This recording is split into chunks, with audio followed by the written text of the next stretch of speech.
Un épisode du podcast SVT en seconde, microbiote humain et santé. Qu'est-ce que le microbiote? Le microbiote, c'est l'ensemble des micro-organismes qui vivent à la surface et à l'intérieur du corps humain. Il est composé de bactéries, de virus, de levures, voire même de protozoaires qui sont des cellules eucaryotes, c'est-à-dire des cellules avec un vrai noyau. Alors, quelle est l'importance de ce microbiote? Eh bien, il faut savoir qu'il y a environ 10 fois plus de cellules appartenant au microbiote que de cellules qui composent l'être humain. Donc, concrètement, un organisme est majoritairement microbien, en tout cas si on se limite au nombre de cellules. Ce microbiote provient de la contamination à la naissance de l'enfant par sa mère.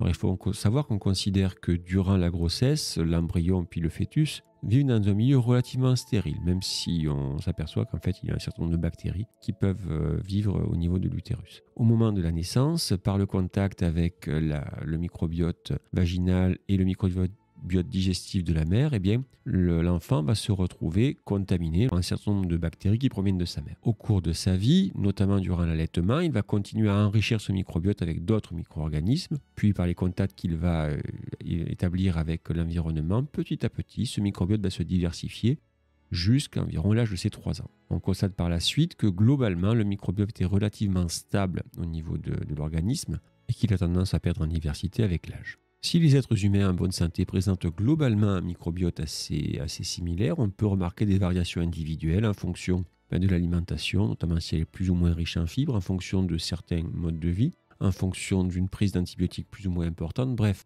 globalement, l'ensemble des micro-organismes qui ont colonisé le tube digestif, voire même la peau de l'espèce humaine, est assez constant, mais avec quelques variations individuelles. C'est donc un élément de diversité au sein des individus. Voyons maintenant quelles sont les fonctions de ce microbiote. Alors tout d'abord, le microbiote a une fonction digestive puisque les bactéries qui le composent vont avoir la capacité de digérer un certain nombre de molécules que nous ne pouvons pas digérer parce qu'il nous manque les enzymes correspondant à celles-ci. Autrement dit, le microbiote vit en symbiose avec nous, il va nous fournir un certain nombre d'éléments que nous ne pourrions pas produire normalement. On constate également qu'il va favoriser une meilleure assimilation des nutriments et donc permettre d'avoir une alimentation plus efficace. Il permet notamment de digérer plus facilement les glucides complexes et permettre un apport accru en vitamines à l'organisme.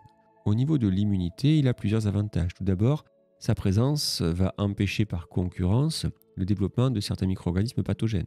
En effet, les bactéries et les virus se livrent une lutte permanente et lorsque certaines bactéries sont déjà présentes au niveau du tube digestif, au niveau de la peau, eh bien, elles vont sécréter des substances qui vont empêcher l'implantation des autres. Alors, on connaît l'exemple du staphylocoque doré qui est présent à la surface de notre corps mais qui ne se développe pas parce qu'il est en concurrence avec un autre type de bactérie, le staphylocoque de lion, qui va sécréter une substance antibiotique qui va limiter son développement. Il est également actif car il va permettre, notamment au cours de la mise en place du système immunitaire, une certaine différenciation de celui-ci, notamment en permettant d'éviter des surréactions. On va constater par exemple un moins grand nombre d'allergies chez les enfants qui sont élevés dans un milieu plus extérieur, avec un plus grand contact avec une grande diversité de bactéries ou d'autres micro-organismes. De là à dire qu'un excès d'hygiène est néfaste, on ne va pas aller jusque-là. En effet, l'hygiène a permis d'éliminer un certain nombre de contaminations par des pathogènes potentiellement mortels. Donc l'hygiène en elle-même est favorable puisqu'elle évite les contaminations. C'est l'excès d'hygiène qui peut avoir des conséquences néfastes. On a constaté également que le microbiote était capable, dans certains cas, de sécréter un certain nombre de molécules anti-inflammatoires et donc limiter le risque d'inflammation chronique. Toutefois, en cas d'affaiblissement du système immunitaire, on peut constater que certains micro-organismes du microbiote, qui sont bénins en temps normal, donc qui n'ont aucune conséquence, peuvent devenir problématiques. On connaît l'exemple du Clostridium difficile, qui est une bactérie en théorie peu dangereuse pour l'organisme, mais qui, lorsque celui-ci est affaibli, peut devenir pathogène. Alors, un autre impact que l'on constate, plus curieux cette fois-ci, c'est le fait que le microbiote semble avoir un effet sur le système nerveux. En effet, chez des souris axéniques, c'est-à-dire qu'on en a fait grandir en absence de microbiote, eh bien, on remarque que le comportement va être modifié par rapport à des souris qui ont un microbiote tout à fait normal. Alors, on a observé la production par ce microbiote de molécules comme la dopamine, qui sont des molécules caractéristiques du système nerveux. Alors, le mécanisme qui ferait agir cette dopamine sur le système nerveux en développement des souris est encore peu connu, mais toutefois, le lien microbiote-fonctionnement du système nerveux semble bien réel.